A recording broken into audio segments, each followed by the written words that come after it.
Hello and welcome to your Avalanche Canada Conditions Report for February 6, 2026. I'm forecaster Colin Garrity. Normally we like to do a bit of a tour and a survey of all of our forecast regions to give you a bit of a sense of everywhere.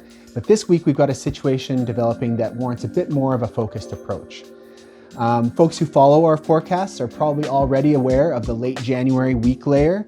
It formed during the drought in January, and it's taken a few different trajectories across Western Canada in the time since it was formed. Today I want to focus in on the BC interior, where it's developed into a serious persistent slab problem. So over the last week or so, we've received many reports of persistent slab avalanches on this layer. And the depth and the corresponding size of avalanches have varied, but some consistent themes have emerged. So the layer is well preserved. It shows up prominently in snow profiles. So if you take a look at the MIN and you see different people's profile walls and you see a big void in the upper snowpack, that's the layer that we're talking about. It exists at all elevations, so surface hoar grew everywhere, but it was most prominent, that growth, and it was best preserved at kind of mid elevations. That's where we've seen the most reactivity. The recent warming trend hasn't degraded the layer in any meaningful way. So instead, it's actually aided in the formation of a slab over the layer. It's actually contributing to the problem more so. It's also proven quite reactive to remote triggering. So that's triggering from a distance. This tells us that in many areas, it would take very little to cause or to trigger a life-threatening avalanche. So as we roll into the weekend, we have a storm moving into the interior. It's going to add new snow to the snowpack and new load above the problem. Operators are already impressed by the reactivity of this problem under 20 to 40 centimeters of recent snow. And they recognize that we haven't yet experienced like a widespread definitive avalanche cycle on the layer. And with the light amounts that we're seeing in the forecast, we don't actually expect that widespread cycle. Instead, we just see the avalanche danger incrementally step a little bit higher while that problem hovers near a tipping point. And you don't want to be the one that tips the scales.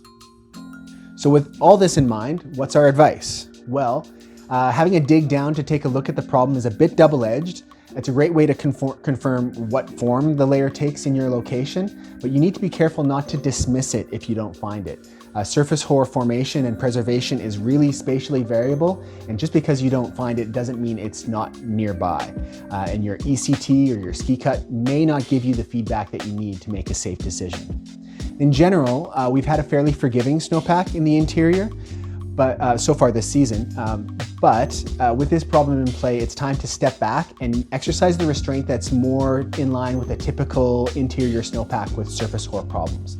This means, in general, choosing lower angled slopes and also choosing terrain defensively. So choosing places to go where an avalanche won't reach you if it releases.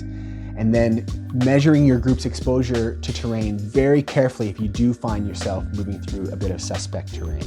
It'll be important too to tune into changes in the environment that are contributing to the changes in avalanche likelihood. So if the wind is picking up, a natural wind slab release would be an excellent trigger for a persistent slab avalanche. Is the new snow that we're getting starting to form a more widespread storm slab? The same thing goes there. A storm slab release would be a great trigger for a persistent slab. And for Sunday, is the sun starting to poke out? So solar warming and loose wet avalanches, again, are great natural triggers for deeper layers to avalanche. So that's the general story for right now. We're kind of taking a turn off of Easy Street, and the road ahead does look a bit bumpy.